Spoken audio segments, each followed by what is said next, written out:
지금부터 10월 26일 저녁 정규 방송을 시작하겠습니다.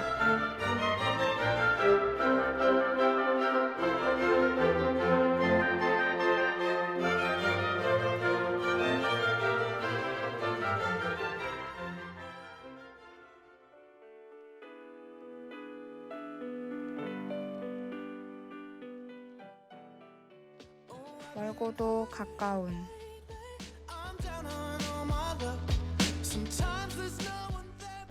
안녕하세요 하구 여러분, 오랜만에 찾아뵈었네요. 10월도 어느덧 마무리가 되어가고 이번 학기도 벌써 절반이나 흘렀는데요. 그동안 수고 많으셨고 우리 앞으로도 더 열심히 버텨보아요. 여러분들은 요즘 새롭게 흥미를 갖거나 관심을 갖게 된 것이 있으신가요? 저는 쌀쌀해진 날씨 속에서 저의 마음도 쓸쓸해졌는지 이별과 관련된 인디음악에 푹 빠져버렸는데요. 오늘은 그 중에서도 제가 요즘 가장 많이 듣는 3가지 곡과 함께 오늘의 방송을 진행해 보도록 하겠습니다. 노래 듣고 오겠습니다.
마주하며 보내 수많은 날 수많은 밤들 그 누구보다 가까웠고 서로를 우리나라 이야기. 돌리며 날 떠나면 이 순간에 난 멀어지는 걸 생각지도 못할 만큼 세상에서 가장 첫 번째 소식입니다. 정부의 10월 물가 정점론과 달리 고물가가 장기화될 수 있다는 우려가 커지고 있습니다. 국제 유가 하락으로 주춤해질 줄 알았던 지난달 수입 물가가 고환율 여파로 오히려 큰 폭으로 오르면서인데요. 지난 9월 수입 물가는 전월 대비 3.3% 오르며 3개월 만에 상승 반전했고 전년 동월 대비로는 24.1% 뛰었습니다. 여기에 오펙 회원국과 러시아 등 모임인 오펙 플러스의 감산 결정으로 원유 가격이 다시 움직이고 겨울철이 다가오면서 액화 천연가스 가격도 심상치 않습니다. 더하여 우유, 철강, 시멘트 가격 등도 줄줄이 오르면서 물가와의 전쟁이 단기간에 끝나지 않을 것이라는 관측이 나오고 있습니다. 최근 물가 불안을 자극하는 변수로 고환율이 떠오릅니다. 지난달 수입 물가는 국제유가 하락에도 고환율 여파로 3개월 만에 상승 전환했습니다.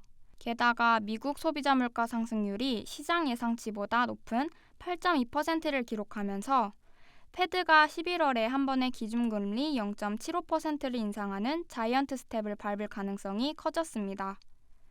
이는 다시 수입 물가와 소비자 물가 상승으로 이어질 수 있습니다. 에너지 가격 고공행진도 물가를 부추기는 악재라고 할 수 있습니다. 산업통상자원부에 따르면 지난 13일 기준 두바이유 수입 가격은 배럴당 91.19달러였습니다. 지난달 27일 배럴당 84.25달러까지 떨어졌다가 이달 초부터 90달러대로 올라선 것입니다. 오펙 플러스가 다음 달부터 하루 200만 배럴의 원유로 감산하기로 한 여파인데요. 시장에선 연내 배럴당 100달러를 돌파할 것이라는 전망도 나옵니다. 이러한 에너지 수급 불확실성을 굉장히 중요한 리스크로 보고 있습니다. 원자재 가격도 상승세인데요. 포스코 포항공장 침수와 현대제철 파업 등으로 철강제 가격이 급등하고 있습니다. 주요 시멘트 업체들은 다음 달 15% 안팎 가격을 올리기로 하였고 레미콘 업체들과 협상을 벌이고 있습니다. 식탁 물가도 또한 불안을 겪고 있는데요. 낭동가와 유업체는 15일까지 원유 가격 협상을 마치기로 했으나 또 결렬되었습니다. 원유 가격이 오르면 마시는 우유를 비롯해 유제품과 과자 등 가공제품도 줄줄이 따라 가격이 오릅니다. 당분간 물가가 진정세로 돌아서긴 어려워 보이는 현 시점에서 하루빨리 정해져야 할 것들, 협상해야 할 것들이 신속하게 이루어지기를 바랍니다.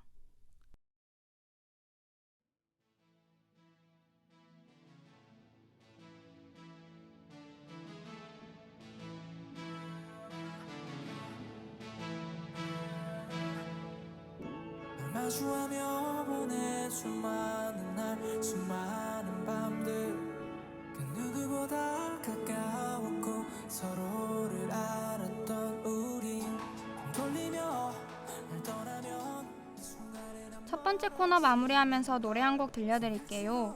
고금리, 고환율, 고물가. 요즘 가장 대두되고 있는 키워드라고 할 수 있는데요. 경제 전문가들 또한 당분간 이러한 추세가 진정되지 않을 것이라 예측하니 시민들의 고통은 더욱더 커져만 가는 것 같습니다. 모든 수익 in the night 모든 순간에 있던 널 놓치고 싶지 않아 You're in my mind 서 멀고 낯선 지구 반대편 넘어 Tonight Tonight 다시 너에게로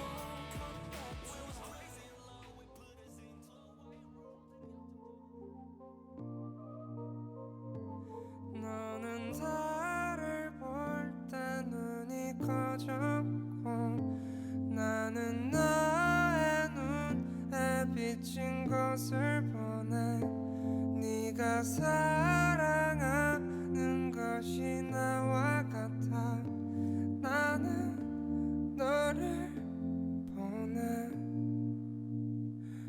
꽃이 피어가는 줄도 모른 채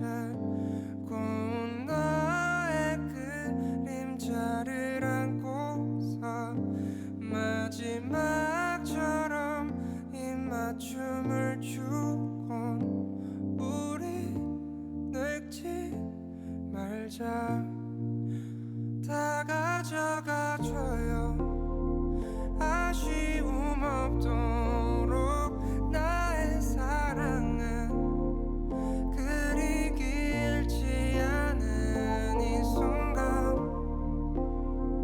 나의 모든 걸 줄게 남은 나의 시간도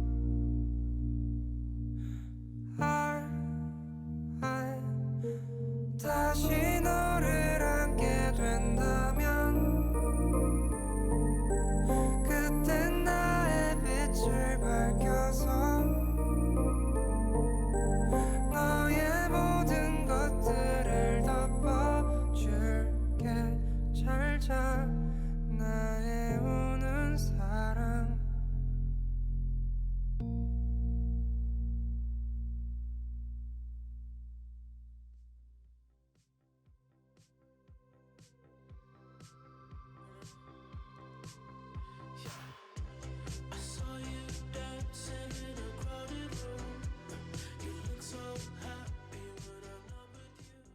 해외 이야기.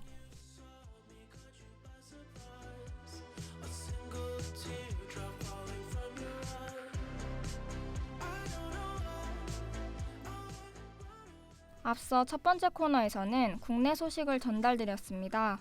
두 번째 코너에서는 해외 소식을 전달드리겠습니다.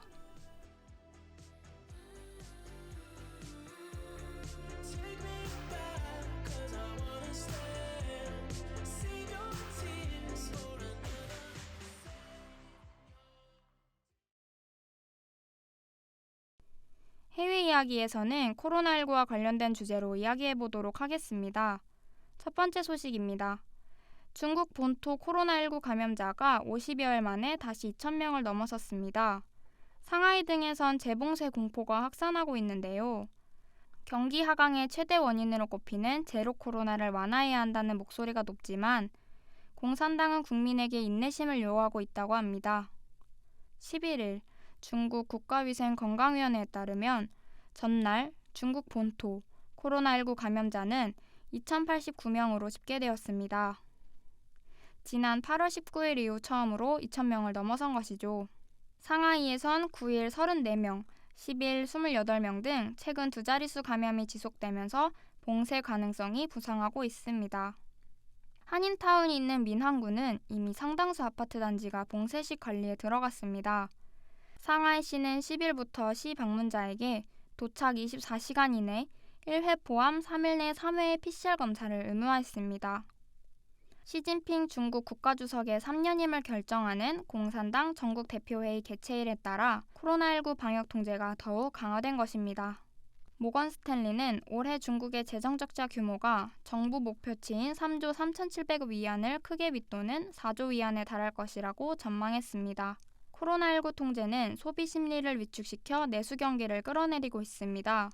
하지만 중국에선 시 주석이 이번 당대회에서 3년임을 확정한 이후에도 제로 코로나 정책을 유지할 것이라는 예상이 많습니다. 제로 코로나로 관료들을 긴장시키고 국민 통제를 강화하는 효과를 거둔 만큼 지도부가 쉽게 내려놓지 않을 것이란 관측입니다. 다음은 월스트리트 저널을 번역한 기사를 소개하고자 합니다. 코로나 봉쇄, 무엇을 남겼나? 코로나19 봉쇄는 엄청난 정책적 실수였습니다. 물론 잘못된 정보를 기반으로 봉쇄 정책을 시행한 미국 정부 잘못이 가장 크다고 볼 수 있습니다. 정책 위반자들은 실리콘밸리 덕분에 봉쇄를 시행할 수 있었습니다. 실리콘밸리가 경제를 완전히 붕괴시키지 않고 사람들을 집에 가둘 수 있는 도구를 제공했기 때문입니다. 노트북, 줌, 아마존 배송, 클라우드 컴퓨팅, QR코드, 그리고 넷플릭스가 없었다면 봉쇄를 추진할 수 있었을까요? 이런 기술 덕분에 1년간의 봉쇄가 가능했던 것입니다. 봉쇄는 막대한 비용을 초래했습니다. 일자리 감소, 범죄 증가, 학습 방해, 의료 치료 지연, 폭력 시위, 막대한 정부 지출, 공급망 중단, 인플레이션, 정신적 질병 등 말입니다. 기술은 동전의 양면과 같습니다. 최근 뉴욕의 모든 지하철에 카메라를 설치하기로 한 것이 대표적인 예입니다. 캐시 호컬 뉴욕주 지사는 빅브라더가 지하철에서 당신을 지켜보고 있다고 생각하나? 전적으로 옳다. 그것이 우리의 의도라고 말했습니다. 뉴욕 시민자유연합과 같은 사생활 옹호자들은 이에 분개하며 전면적인 감시 상태에 사는 것이 우리가 안전하기 위해 지불하는 대가가 돼서는 안 된다고 주장했습니다. 스마트시티도 마찬가지입니다. 감시 카메라, 혼잡 가격, 제 시간에 켜지는 신호등, 이것은 모두 유토피아 도시라고 할 수 있습니다. 하지만 스마트시티의 시스템이 무너지면 껐다가 다시 켤 수 있을까요? 중국은 이미 스마트시티를 구축했습니다. 그들은 데이터와 사회신용 시스템을 통해 점수를 매겨 시민의 자유를 억압하고 있다고 합니다. 기술은 편리하지만 대가를 치르기 마련입니다. 페이스북은 오랜 친구를 찾아주고 맞춤형 광고를 통해 소규모 기업들이 적은 비용으로 소비자와 연결되도록 돕습니다. 하지만 선거 개입과 오보로 인해 현재 악으로 간주되고 있습니다. 기술이 존재한다고 해서 꼭 활용해야만 하는 것은 아닙니다. 알고리즘과 전자금융 시스템은 주택 구입을 가속화했고 2008년 금융위기를 초래했습니다. 기술 발달은 막을 수 없습니다. 하지만 기술의 효율성을 높이되 그것이 우리의 자유를 빼앗는 것을 막을 필요는 있습니다. 지난 32개월간 미국 정부는 그 임무를 제대로 수행하지 못했습니다. 이 저널을 읽고 이 저자가 기술 발전에 대해 너무 편협한 생각을 한 것은 아닐까 하는 의심이 들었는데요. 저는 현재 발전된 기술 속에서 너무나 편안하고 안전하게 살고 있는 것 같다는 생각이 들기 때문이 아닐까 싶습니다. 누구든지 어떻게 받아들이냐에 따라 다른 것이겠죠.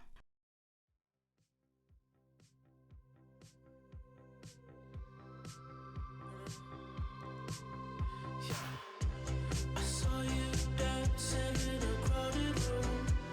You look so happy when I'm not with you. But then you saw me, caught you by surprise. A single teardrop falling from your eye. I don't know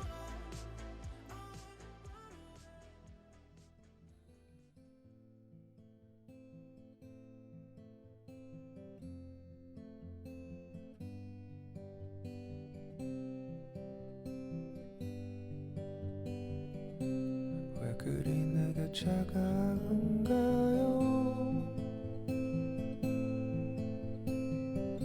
사랑이 그렇게 쉽게 변하는 거였나요?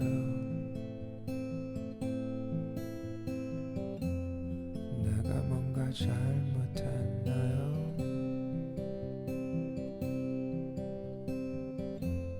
그랬다면 미안합니다.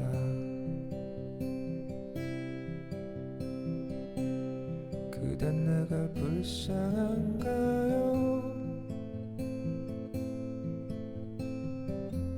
어떻게라도 그대 곁에 남아있고 싶은게 내 맘이라면 알아줄래요?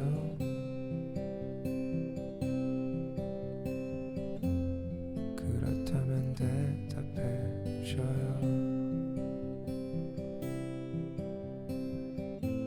그대가 숨겨왔던 아픈 상처들 다 내게 옮겨주세요. 지치지 않고 슬퍼할 수 있게 나를 좀 더 가까이 둬요. 사실 난 지금 기다린 만큼 더 기다릴 수 있지만 왠지 난 지금 이 순간이 우리의 마지막일 것 같아.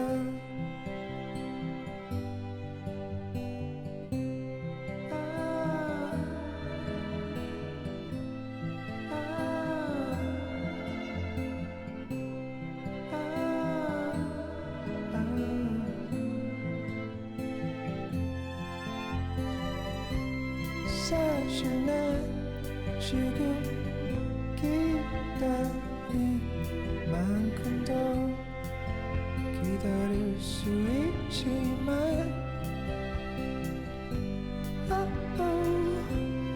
왠지 난 지금 이 순간이 우리의 마지막일 것 같아.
Oh, I've been hurting lately.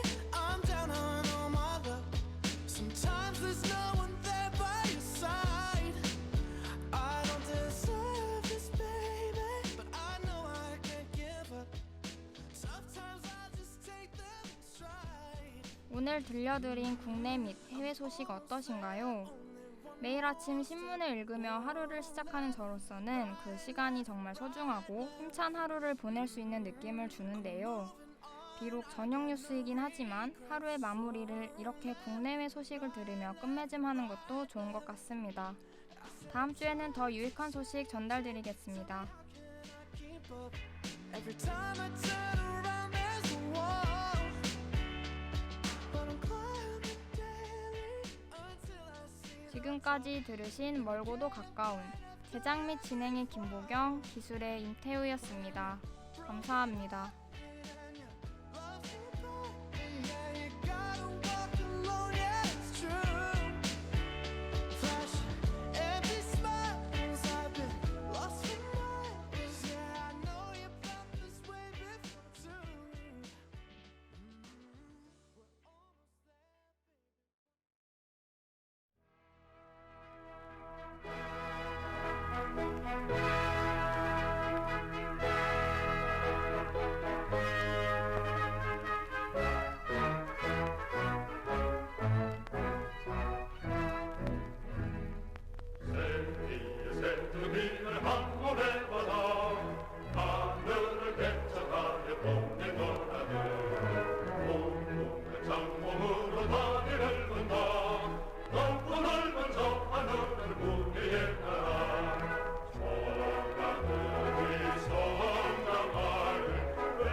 안녕하십니까 하구 여러분. 여기는 호출부호 ABS 한국항공대학교 방송국입니다.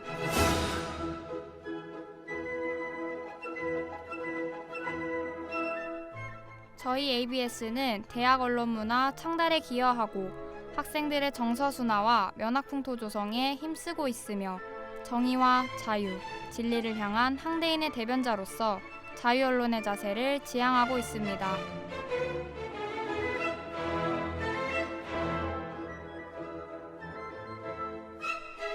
또한 ABS에서는 성실한 방송, 책임있는 방송, 봉사하는 방송을 모토로 학우 여러분을 만나고 있습니다.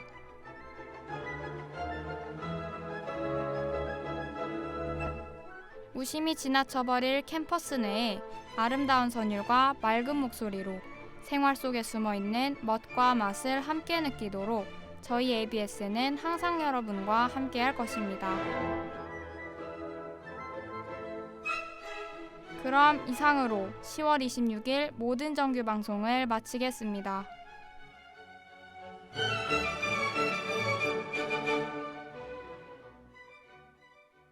캠퍼스를 지키는 우리의 소리 ABS.